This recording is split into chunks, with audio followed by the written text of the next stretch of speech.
Yale administrators threatened my career as a lawyer after I sent out a 4-sentence party invitation. My name is Trent Colbert, and I'm a second-year student at Yale Law School. I sent out a party invitation to the Native American Law Students Association listserv to a Constitution Day party that we were going to throw in collaboration with the Federalist Society.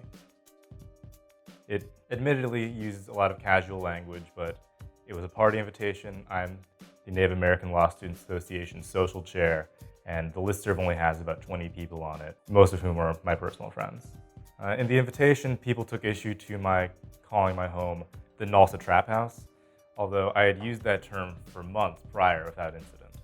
Urban Dictionary defines trap house as originally meaning a crack house in a shady neighborhood, but more recently has come to mean a place for young people to drink alcohol. To me, trap house just is another word for party house, kind of like a frat house, but without the frat connotations. So pretty quickly after I sent out my invitation, someone had taken a screenshot of it, and very soon after that I found it on our class-wide GroupMe chat, and someone had been accusing me of throwing a blackface party using that screenshot.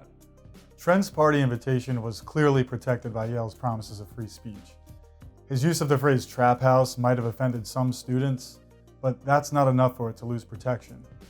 And that's for good reason. Offensiveness is in the eye of the beholder, and there's no objective way to decide what speech is so offensive as to justify punishment.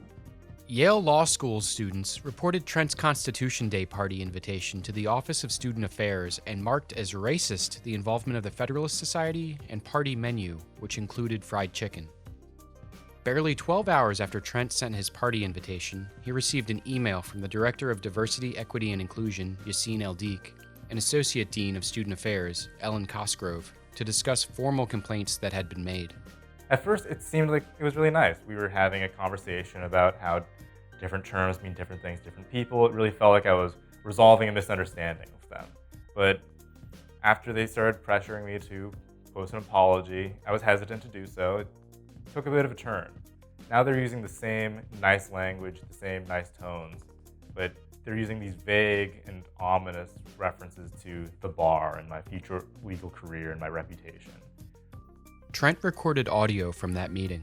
I think that, you as a person want some character-driven rehabilitation.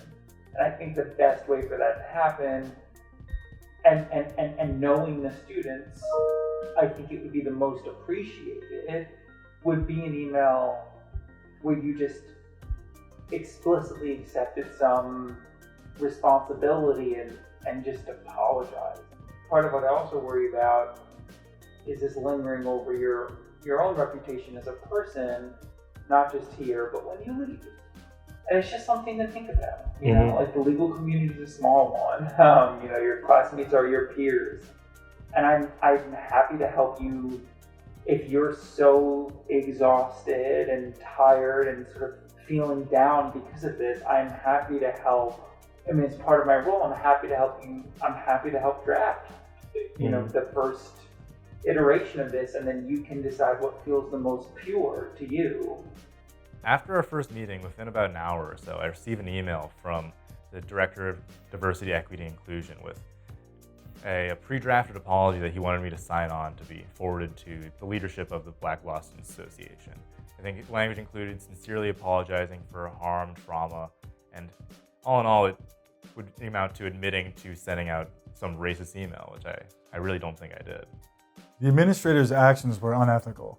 Coercing a student to issue a public apology not only imposes a sanction on protected speech, it compels the student to speak against their own conscience. I thought it would be better to meet one-on-one with them, actually have conversations instead of putting everything onto these public fora. But they really wanted to push for the apology. I guess the one thing I dislike about doing the pre-letter to forward anytime it comes in is that I've already had one email just thrown publicly. I think that will just escalate it more. Read into lines and try to do something with it. At least that's something I have in my head. That's why I'd rather just be one-on-one things. If they like to talk to me, they can, and keep it from having a publishable statement. So I don't want to put the onus on Black students to reach out to you to talk more. also don't want to make our office look like an ineffective source of resolution. When I was having these meetings with the administrators and I was expressing hesitance towards sending out this kind of public apology, I started saying things like, "You're a great lawyer, Trent," or "There's a bar you're going to have to take, so I want to make sure you have a 360 view," or "You wouldn't want to, this isn't the kind of thing you want to have go up beyond Yale or have a lingering impact on your reputation as a lawyer." Dean Cosgrove will tell you, I don't have to do my job like this. I want to do my job like this. Mm-hmm. But I could have just, I could have written you an email that said this was wrong and gone away. But the university has changed in its approach to a lot of these issues. And you're a law student, and there's a bar you have to take, and it's just, we think it's important to really give you a 360 view. So. Mm-hmm. After that first meeting, L. Deacon Cosgrove called Trent to discuss an email the Office of Student Affairs would send out to update his class on the controversy. I was expecting language something along the lines of, we heard reports of an email that had caused offense. We met with the author and discussed it and resolved the situation. Instead, what they sent out to the entire second-year class at Yale Law School is that an email was sent out with pejorative and racist language. They even said, "We condemn this in the strongest possible terms."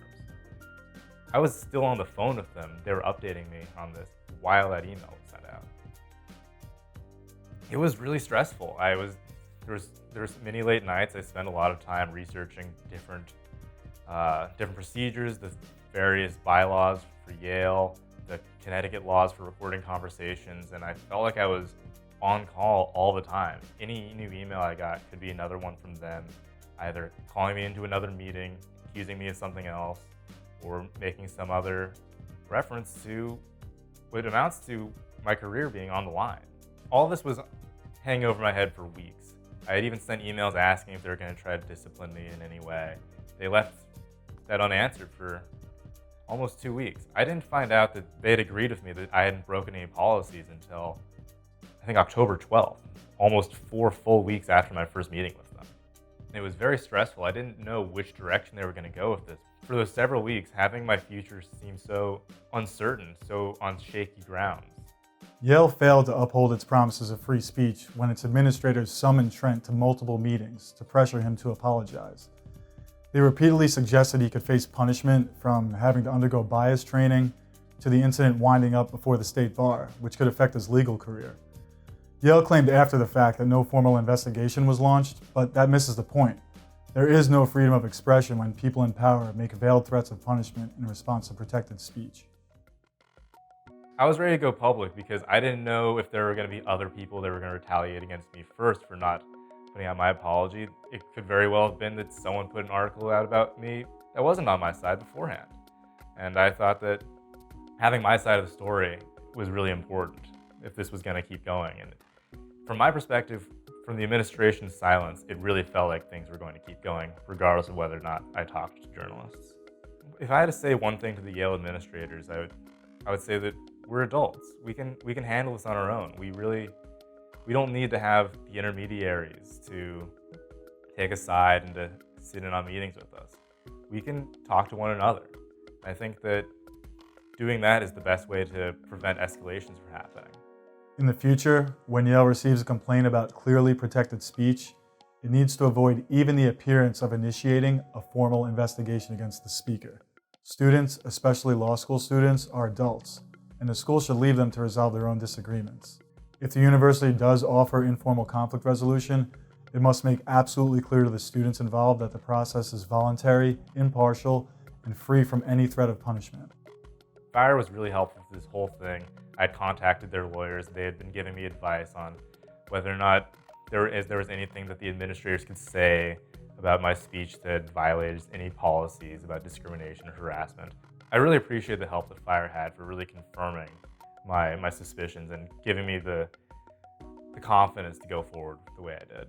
And I think any advice that I'd have for someone else who's going through something similar is just don't give in. It doesn't get better for you if you start giving in.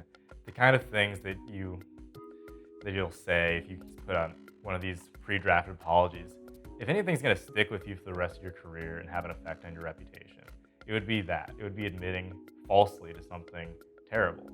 And I think that if you deal with something like this, instead of giving into the pre-draft apology, you should reach out to people like FIRE. There are things you can do in response.